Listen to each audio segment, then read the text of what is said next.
జై, జాను హాస్పిటల్‌కి వెళ్ళగా ఆ రోజు జైకి తెలియకుండానే జై గతం గూర్చి వివరాలు రాబట్టిన డాక్టర్ జానుకి అడ్డంగా నిలబడి, "ఎలా ఉన్నారు మేడం?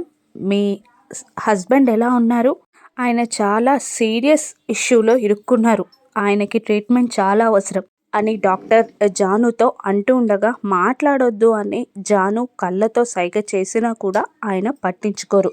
మళ్ళీ ఆయన, "ఇంతకీ మీ హస్బెండ్ ఎక్కడున్నారు" అని అడుగుతూ ఉండగా వెనకాల నుండి జై, "నేనిక్కడే ఉన్నాను. ఇప్పుడు చెప్పండి మీ ప్రాబ్లం ఏంటో" అని అంటూ డాక్టర్ మెడలో ఉన్న స్టెతస్కోప్‌ని తన మెడలో వేసుకొని జాను ముందే డాక్టర్‌కి కరెంట్ షాక్ ఇస్తాడు జై. అది చూసి జాను వణికిపోతూ ఉంటుంది. "ఇప్పుడు చెప్పండి అసలేం జరిగింది" అని కరెంట్ షాక్ ఇస్తూనే డాక్టర్ని భయపెడుతూ ఉంటాడు జై. జై టార్చర్కి భయపడిన డాక్టర్, "చెప్తాను సార్" అని ఒప్పుకోగానే కరెంట్ షాక్ని తొలగిస్తాడు జై.